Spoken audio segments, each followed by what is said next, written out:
Hello, literature lovers. Welcome to Litwit Club. Hope you all are doing great. And today we will continue our practice set series on LT grade 2025-26 complete syllabus को जिसमें हम लोग cover कर रहे हैं और ये हमारा 13 सेट है।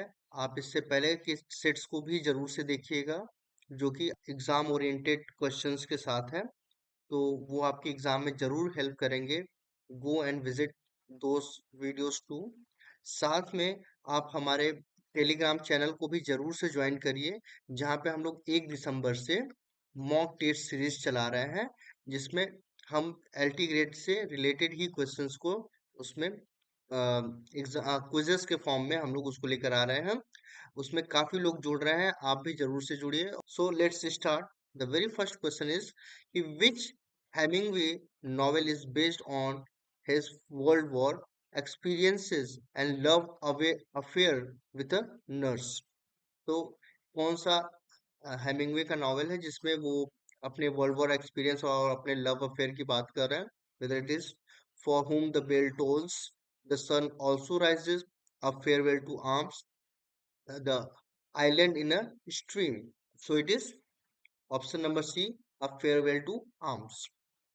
Next question is कि William Golding's father, Alec Golding, worked as a lawyer, science master, chemist or a historian. So वो as a science master, as a science teacher work कर रहे होते हैं। Orwell's famous dystopian novel 1984 was published in which year? Whether it is 1945, 1947, 1948 or 1949।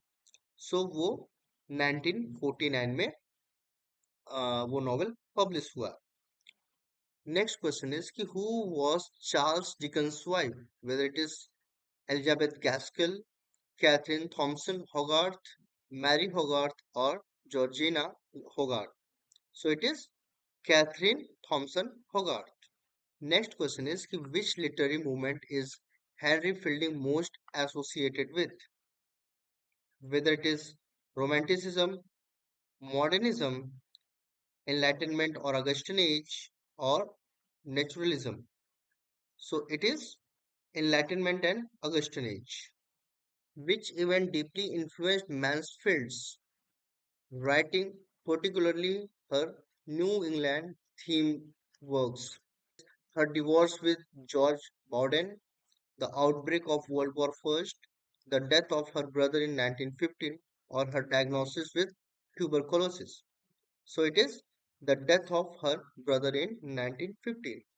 Which novel by Muggham was inspired by the life of painter Paul Gauguin? KXNLA, The Razor's Age, The Moon and the Sixpence, The Circle. And it is The Moon and Sixpence. Which book by Gandhi is considered the intellectual blueprint of India's independence movement?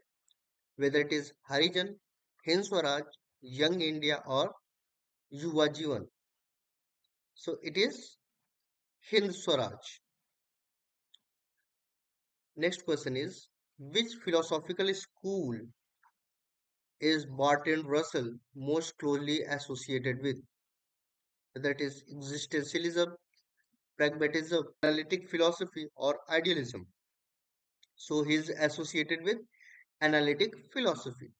The next question is, in which year did Gardiner join the Northern Daily Telegraph?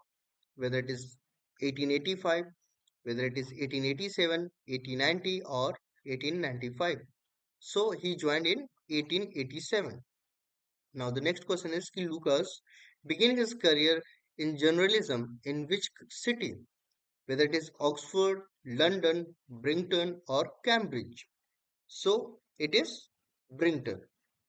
Next question is, which romantic poet remained Charles Lamb's lifelong friend from Christ Hospital's days?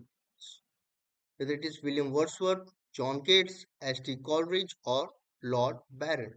So it is S.T. Coleridge, who was Steele's close friend and collaborator in The Tatler and The Spectator. whether it is Jonathan Swift, Daniel Defoe, Joseph Addison, or Samuel Johnson. So it is Joseph Addison.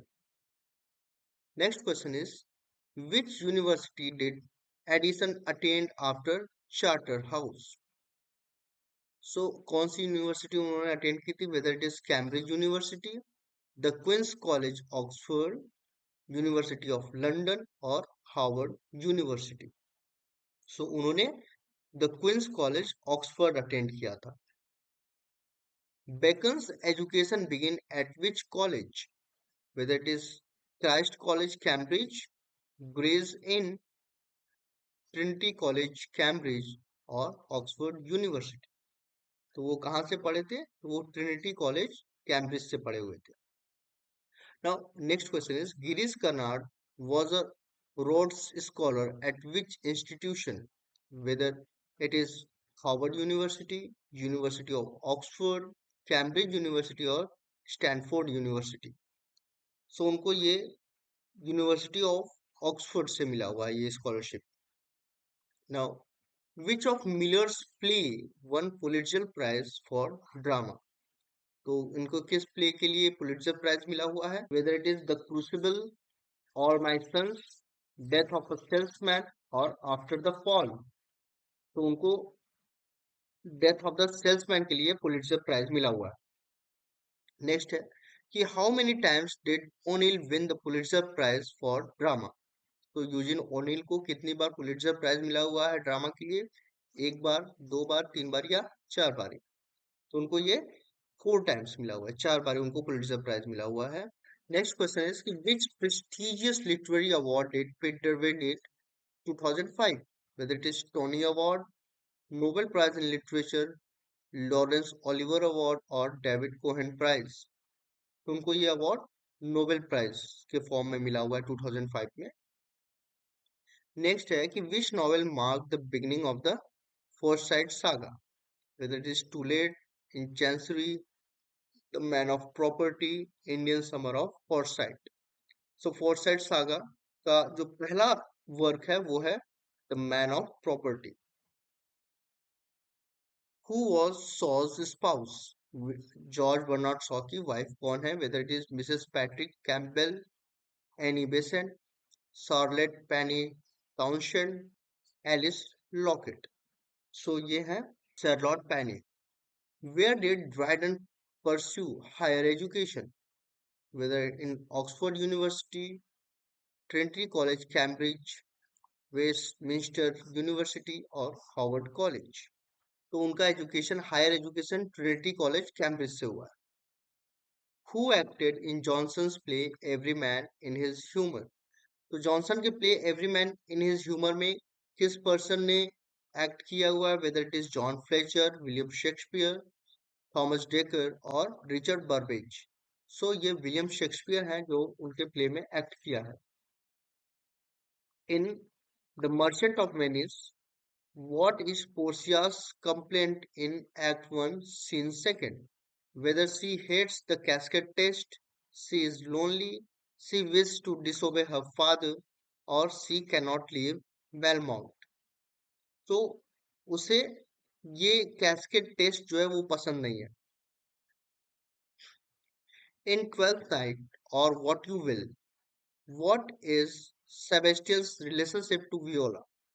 Whether he is her cousin, twin brother, friend और uncle. So Sebastian Viola का twin brother है. Next question कि in act 1 scene 5 of tragedy of Macbeth, what does Lady Macbeth mean by look like the innocent flower but be serpent under it?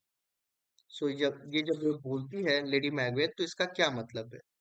whether be truthful in appearance and action, hide evil intention behind a gentle face, show anger openly, praise Duncan openly. So इसका मतलब है कि अपने evil intentions को hide करके अपना gentle face बाहर रखे रहो, ऐसा जो कि दुनिया में सभी लोग करते हैं. What was the name of Dacre Walcott's mother? Mary Walcott, Warwick Walcott, Alex Marlin Walcott और Anita Walcott. So it is Alex Marlin Walcott. Next question is, which Indian honor did A.K. Ramanujan receive in 1976? Whether it is Padma Shri, Padma Bhushan, Bharat Ratna और पद्म विभूषण. सो उनको कौन सा award मिला है 1976 में? So it is Padmashri. Next question है कि कमला दास mother नलपत Balamani अम्मा was a novelist, a dancer, a poetess और a social reformer.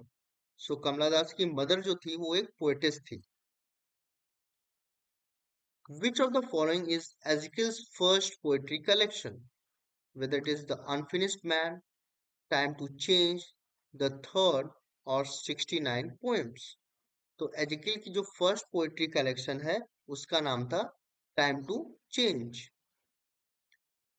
Which famous Irish poet wrote the introduction to Tagore's Gitanjali? कौन से आयरिश पोएट थे? Whether it is T S Eliot, W B Yeats, Ezra Pound और Matthew Arnold. So उनके लिए ये W B येट्स ने introduction लिखा था गीतांजलि के लिए.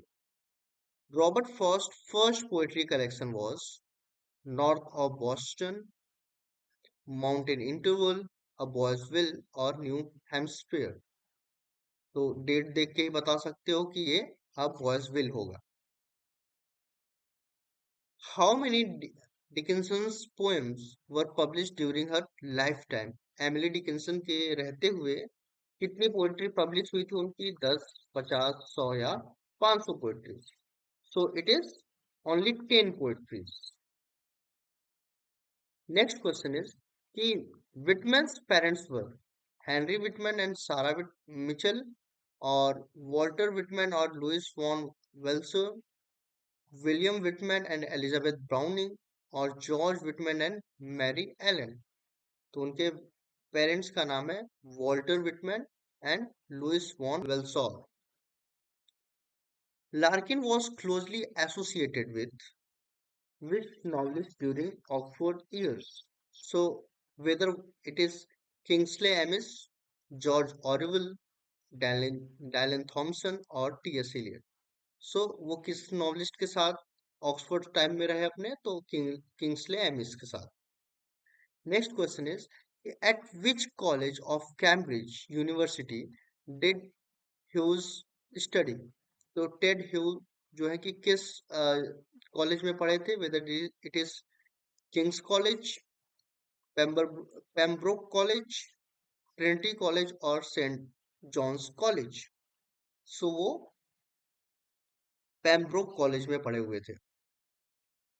Which university did W.H. Auden attend? Cambridge University, Harvard University, Christ Church, Oxford और Yale University. So वो क्राइस्ट चर्च ऑक्सफोर्ड से पढ़े हुए थे. नेक्स्ट क्वेश्चन इज कि which book of author Simons introduced T.S. Eliot to French symbolist poets? Modern Poetry and Poetics, The Symbolist Movement in Literature, Poetics of Modernism or The Essence of Poetry. So it is The Symbolist Movement in Literature. Next question is कि which secret society focused on the occult did Yeats joined in 1890? Whether the Ghost Club, the Rhymers Club, Hamrick Order of the Golden Dawn और the Irish National Theatre Society. तो उस society का नाम था Hermetic Order of the Golden don.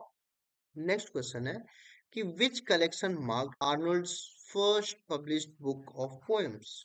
Whether it is Empedocles of Etna, New Poems, The Strayed Revelers and Other Poems, Poems, a New Edition. So it is The Strayed Revelers and Other Poems. Question number 41. Robert Browning secretly married which famous poet? Whether it is Christina Rossetti, Emily Bronte, Elizabeth Bennet और George Eliot. सो उन्होंने Elizabeth ब्रेनेट से शादी की थी। Next question है कि what was Tennyson's first publication? Whether it is poems chiefly lyrical in memoriam AHH, poems by two brothers, or Lady of Salon. So ये था poems by two brothers, which was Keats' first published poem. Whether it is Endymion, O Solitude, I Stoop Tip Top, Sleep and Poverty. So it is O Solitude.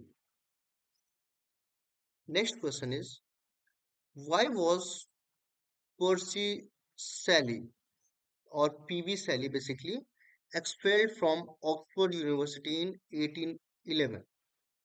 उनको क्यों Oxford से निकाल दिया गया? क्योंकि because he is a poor academic performance, और refusing to deny authorship of the necessity of atheism, eloping with Harriet Westbrook, और criticizing William Godwin. सो उन्होंने रिफ्यूज कर दिया था, बेसिकली उन्होंने नेसेसिटी ऑफ एथिज्म लिखा था और उसको रिफ्यूज करने के लिए उनको ऑक्सफोर्ड से निकाल दिया गया था। Romantic age is also known as, is the next question, for age of Pope, age of doctor Johnson, age of Wordsworth और एज ऑफ ड्राइडन। तो रोमांटिसिज्म बेसिकली आपको पता होगा एज ऑफ वर्ड्सवर्थ के लिए जाना जाता है। Now, at which college did Thomas Gray study at Cambridge? So किस कॉलेज में पढ़ा था ग्रे, किस कॉलेज में पढ़े हुए हैं? Weather it is Pembroke college, Peter house college, और ट्रिनिटी कॉलेज, और किंग्स कॉलेज। सो वो पीटर हाउस कॉलेज से पढ़े हुए थे। Next question is, Alexander Pope's first published work was The Rape of the Law, Pastorals, an essay on criticism, और an essay on man। तो उनका पहला वर्क जो था वो था पेस्टोरल्स। नेक्स्ट क्वेश्चन है कि why did John Donne never receive a degree at Oxford or Cambridge?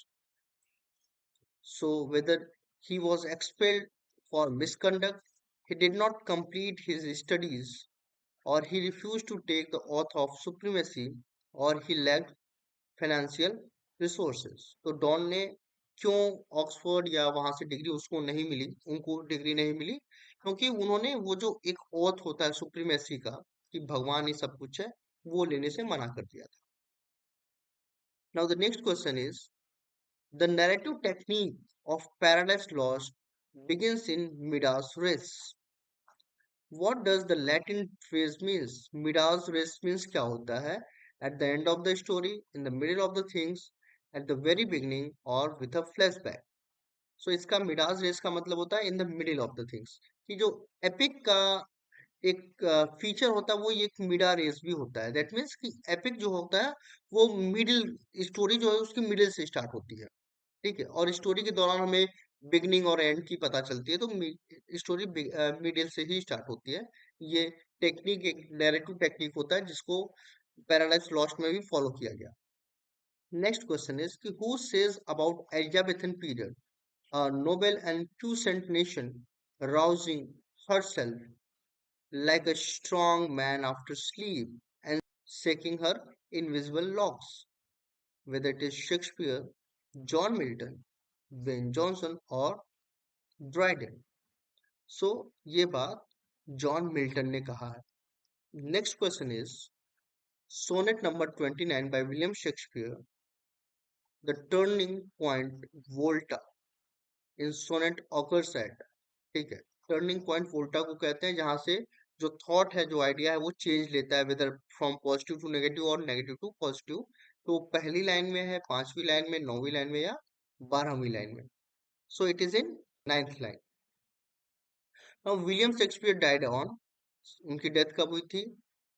23 अप्रैल 1564, 23 अप्रैल 1616, 25 अप्रैल 1664, 1564 और 26 अप्रैल 1564। सो 1916 में उनकी डेथ हुई है, बाकी में नहीं।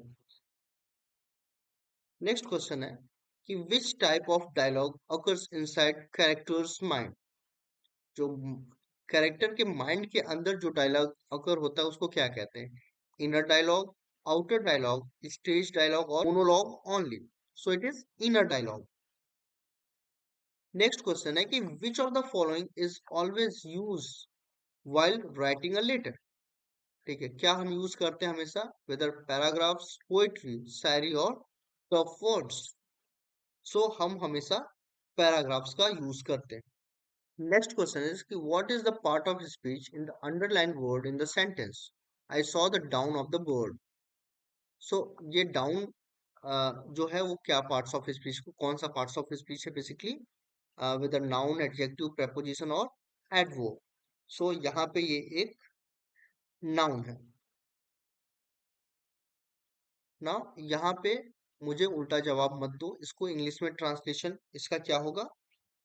Weather it is don't reply me upside down, don't talk back to me, don't give me an opposite answer और don't give me a straight answer. So इसका आंसर है कि don't talk back to me. Next है कि करीम के उतना सोना है जितने रहीम के। So whether it is Karim has as much gold as Rahim, Kareem has gold no less than Rahim, both Kareem and Rahim has equal gold or none of these. So it is Kareem has as much as or as much gold as Rahim has. So the correct answer is कि Kareem has as much gold as Rahim. Next है राम ने पत्र लिखवाया. So Ram got a letter written, Ram made a letter written, or Ram wrote a letter, or both A and B. So it is Ram made a letter written. The adjective of help is helped, helpful, helping or helplessful. So help का adjective helpful होता है. Next है the adjective of care is careful, carely, carelessful, or caringful. So it is careful. Next question है कि choose the incorrect match. Means यहाँ पे singular और plural दिया हुआ है वर्ड्स के, लाइक न्यूक्लियस, ऑसिस, पैरेंथेसिस और पीपल का। इसमें से कौन सा इनकरेक्ट मैच है? तो वो है पीपल का, पीपल्स तो नहीं होता है। Now the next question is कि if you don't study you dash exam, you will fail or fail और failed और would fail। सो ये एक कंडीशनल सेंटेंस है और इसमें ये फर्स्ट होगा, you will fail। नेक्स्ट है the ship will call dash Mumbai next week, called on, called at, called for, called in, called at। हाँ, he took a vow to abstain dash alcohol, by, from, with और for। So absent के साथ क्या लगता है? तो absent के साथ लगता है from. So absent from alcohol. Next question is my uncle is dash then my young. So यहाँ पे कौन सा डिग्री लगेगा? Whether it is youngest, more young, younger और यंग। सो यहाँ पे कंपैरेटिव डिग्री है, सुपरलेटिव है नहीं, तो यहाँ पे यंगर होगा कि my uncle is younger than my father. I like to watch tennis on television. It is dash very good game. It is a good game, and or the or no article. So यहाँ पे कौन सा article use होगा? So it is a very good game. Next question is identify the correct transformation. Rohan is stronger than Akash.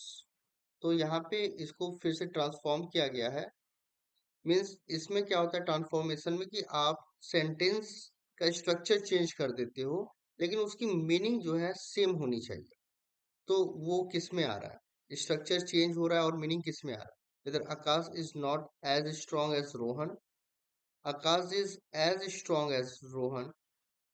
Akash is not as stronger as Rohan or none of these. सो ये first में ही आपको देखने को मिल रहा है कि Akash is not as strong as Rohan. Next question is the ship with all its passengers dash drowned. Were drowned, are drowned, was drowned or have been drowned. सो होता क्या है कि जैसे ही हम कोई सेंटेंस पढ़ते हैं एज अ बिगनर, हम देखते हैं यहाँ पे पैसेंजर्स लिखा हुआ है, तो इसके बाद तुरंत ही हमें एक प्लूरल वर्ब की जरूरत पड़ेगी. हाँ, लेकिन होता ऐसा नहीं है. हम हमारा जो स्ट्रक्चर है उसमें अगर हम देखेंगे तो शिप के लिए यहाँ पे ये वर्ब यूज होना चाहिए, जो कि एक सिंगुलर है. तो उसके according was is the correct answer. Next question is कि form compound sentences from two simple sentences. So आपको दो सिंपल सेंटेंसेस दिए हैं, like I called him several times, he did not answer.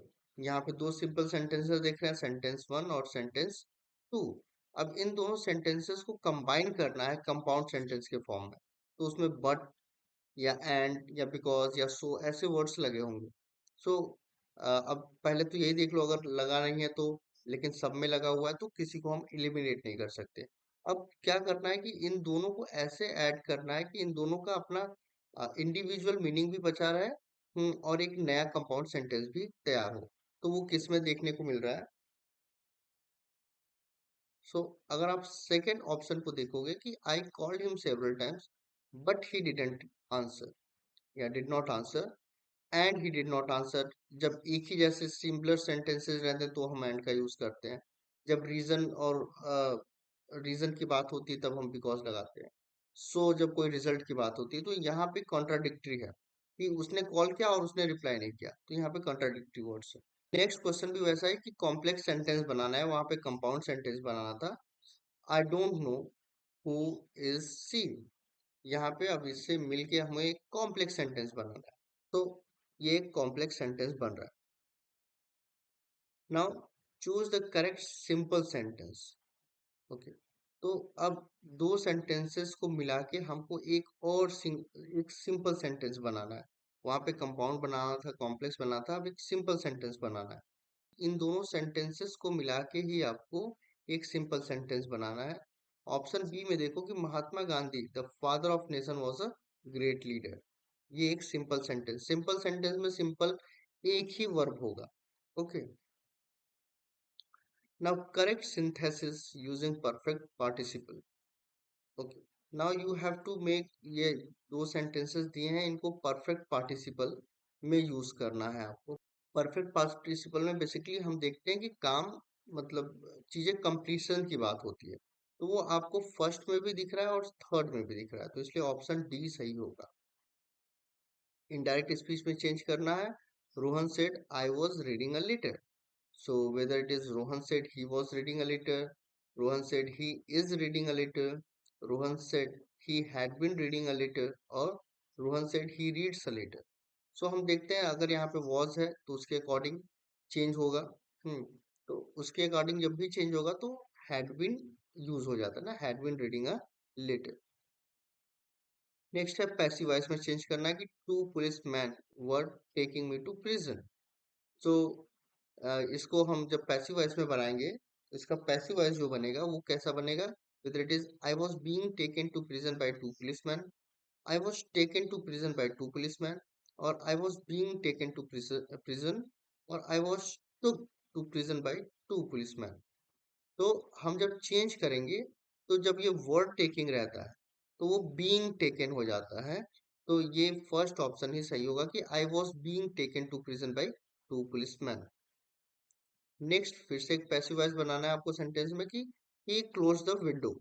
तो इसका क्या बनेगा, the window was closed by him, the window is closed by him, the window has closed by him, और window is being closed by him. तो जब ये past में है तो ये पास्ट में ही बनेगा. बाकी सेंटेंसेस तीनों में देख लो आप, तो प्रेजेंट सेंटेंस में आ गया, प्रेजेंट टेंस में आ गया.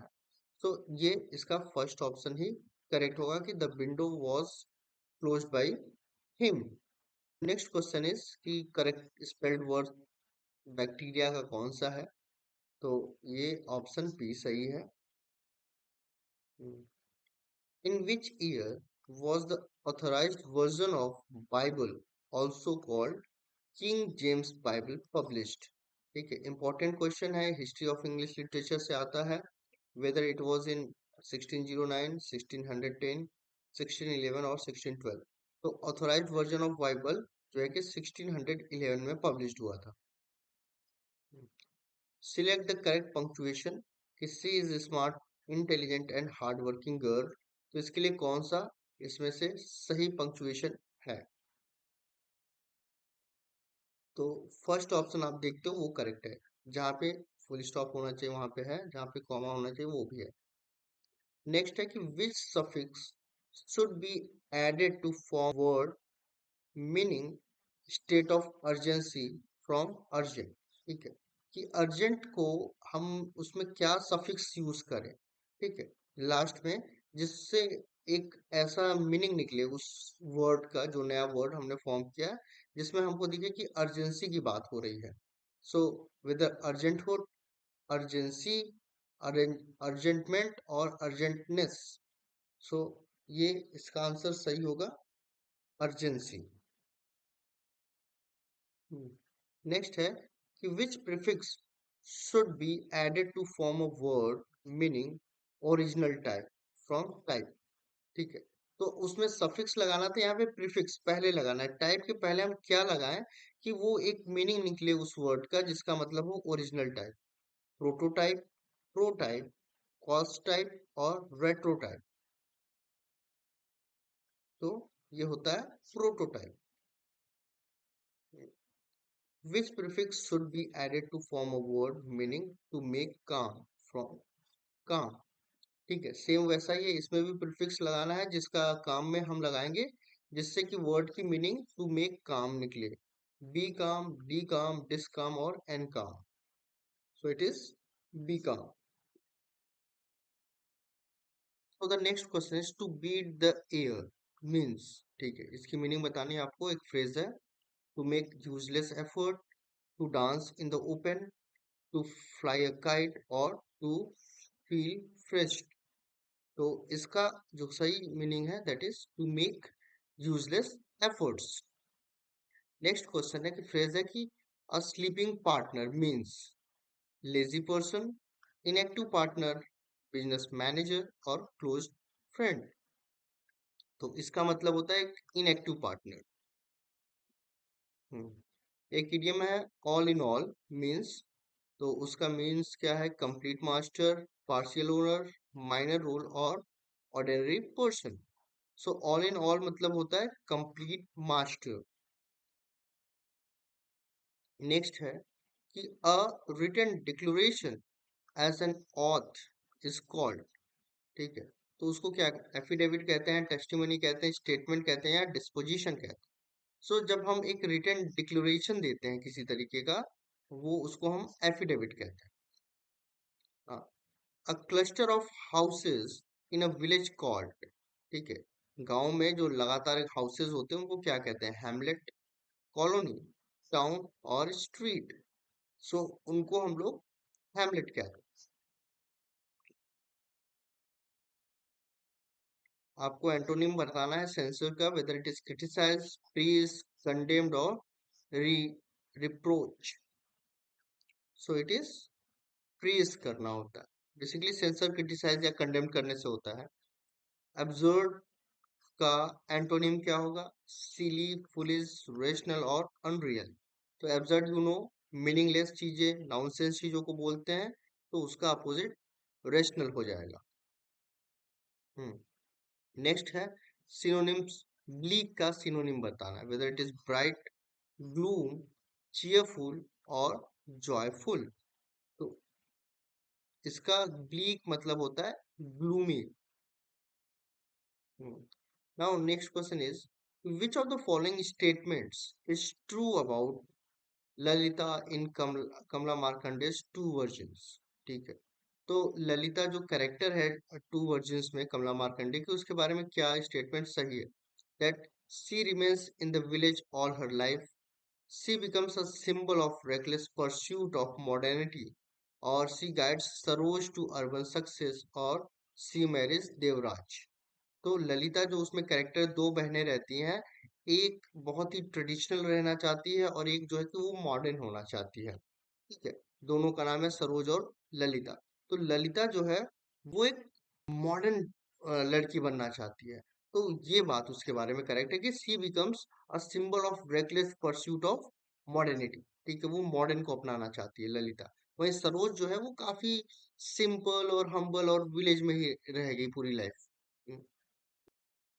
Next question is, who wrote Around the World in 80 Days, a travel adventure making full use of 19th century transport innovations. So ये अराउंड द वर्ल्ड एक बहुत ही इंटरेस्टिंग स्टोरी है जो कि 19th सेंचुरी में जो भी ट्रांसपोर्ट इनोवेशंस हुए थे, ship, gas balloon, hot air balloon, हाँ, और एरोप्लेन्स, तो उन सभी के ऊपर ये बहुत अच्छा इंटरेस्टिंग वर्क है.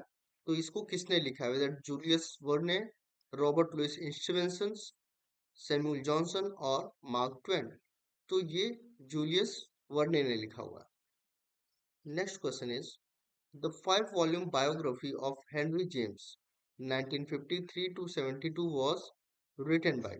सो हेनरी जेम्स के ऊपर जो बायोग्राफी है वो किसने लिखी है? Whether it is Ernest Jones, Leo Edel, William Manchester और Joseph Wood Krutch. So it is written by Leon Endel.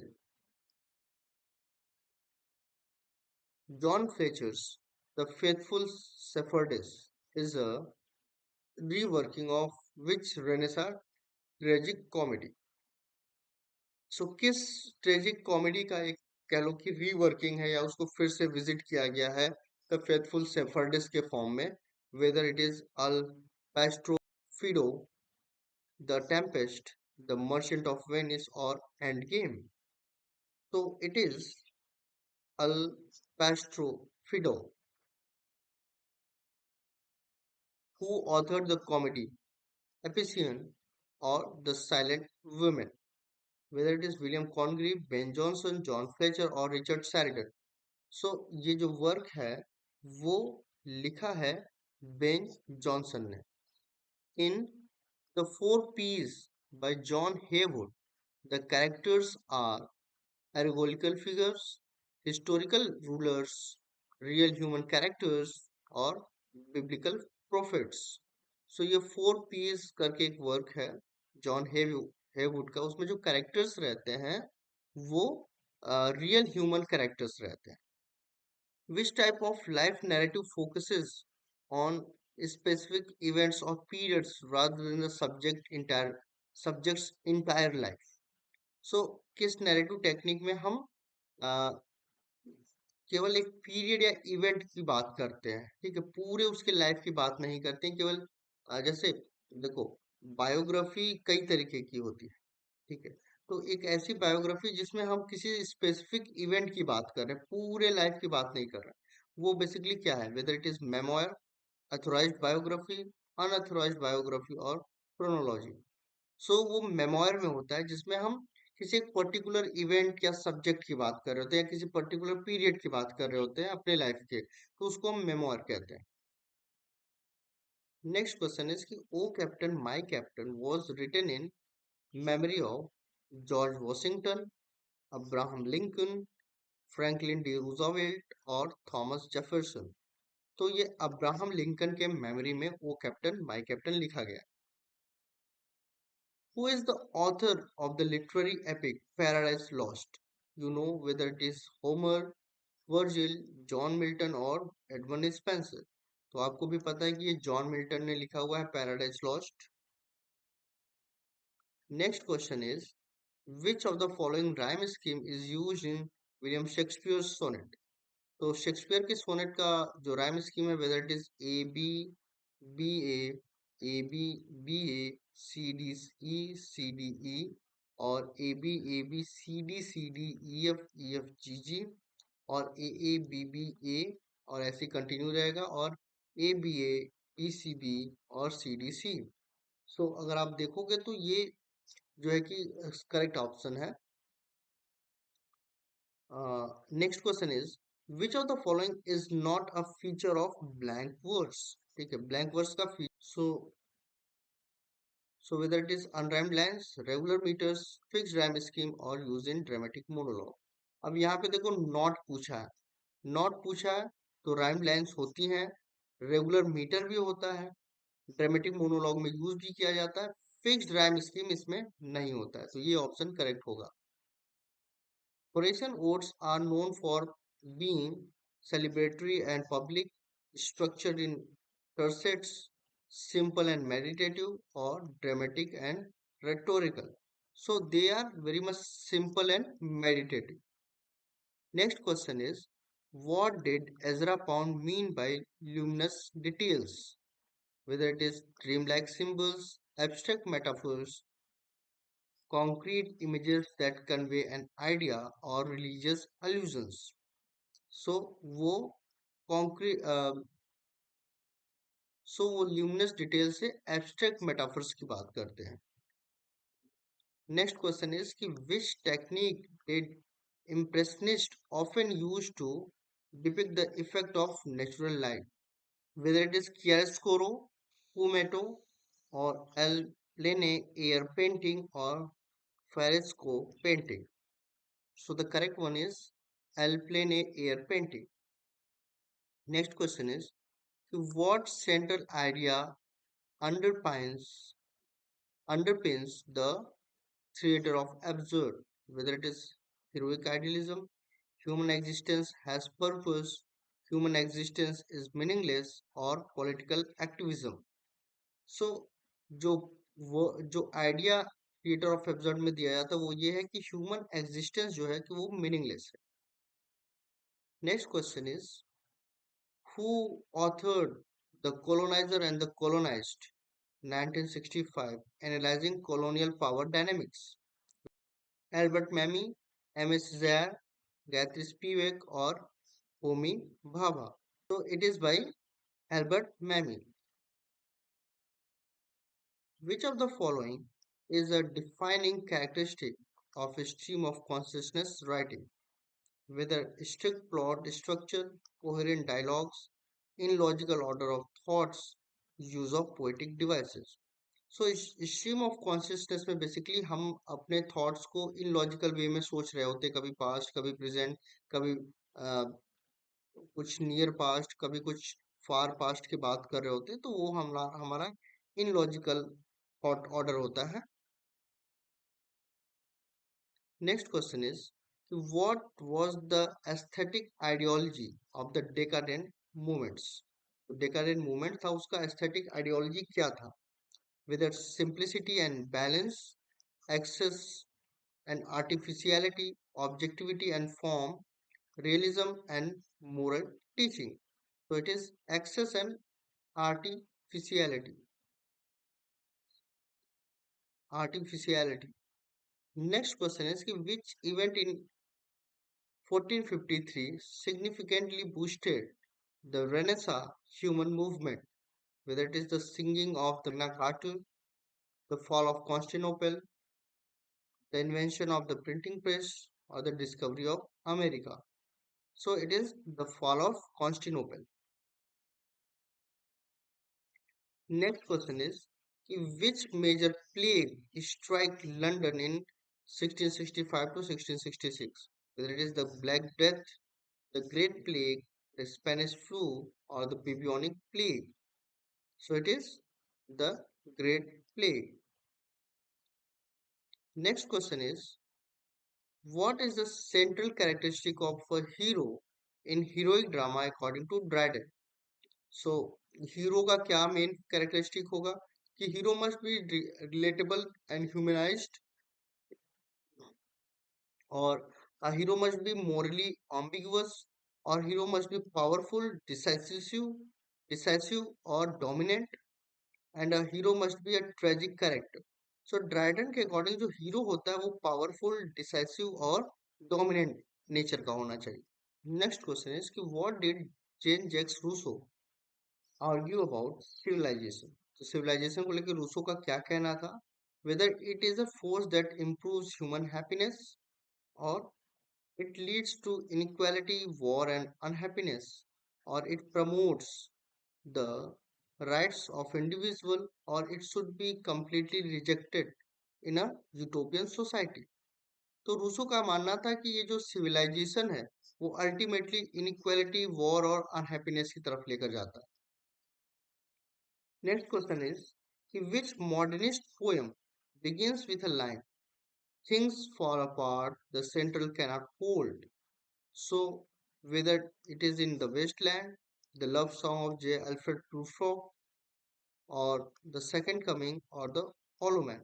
तो ये जो लाइन है ये लिया गया है सेकेंड कमिंग से. नेक्स्ट है कि who coined the term angry young man to describe a certain group of British writers, whether it is Harold Pinter, John Osborne, or Samuel Beckett, or it was a media term not coined by a specific individual. So angry young मन ऐसे कुछ dramatist के लिए use किया जाता है जो कि सोसाइटी में जो एक वर्किंग क्लास है उसकी प्रॉब्लम्स को वो दिखा रहे होते हैं, और एक मीडिया टर्म है. ठीक है, मीडिया ने इस टर्म को कॉइन किया हुआ है, किसी पर्टिकुलर पर्सन ने नहीं किया है. नेक्स्ट क्वेश्चन इज कि who borrowed the term metaphysical from doctor Johnson, whether it is John Herbert, John Donne, John Dryden, or Andrew Marvell. So ये जो टर्म है he affects metaphysics, जो मेटाफिजिकल वाला टर्म है ये जॉन ड्राइडन ने फिर अपने वर्क्स में यूज किया है. Who was the Queen of France during the French Revolution? So whether it is Maria Antoinette, or Catherine de Medici, or Eleanor of Aquitaine, or Joan of Arc. So it is Maria Antoinette. So this is for the today's practice set. इसके साथ हमारे और भी practice sets हमने upload किए हुए हैं, आप उनको भी जरूर देखिएगा. एक पूरा एक प्लेलिस्ट है जिसमें एलटी ग्रेड सिलेबस से रिलेटेड हमने प्रैक्टिस सेट्स तैयार किए हैं. आप जरूर से उन प्रैक्टिस सेट्स को देखिए, वो आपके एग्जाम में बहुत हेल्प करेंगे. साथ में हमारा टेलीग्राम पे भी क्विज शो 1 दिसंबर से स्टार्ट है, आप उसको भी जरूर फॉलो कीजिए और उसमें भी पार्टिसिपेट कीजिए. साथ में हमारे टॉपिक वाइज भी क्वेश्चंस आ रहे हैं, क्वेश्चंस के फॉर्म में हम उन टॉपिक्स को डिस्कस कर रहे हैं, आप उनको भी जरूर से देखिए. Thanks for watching. Like, share and subscribe.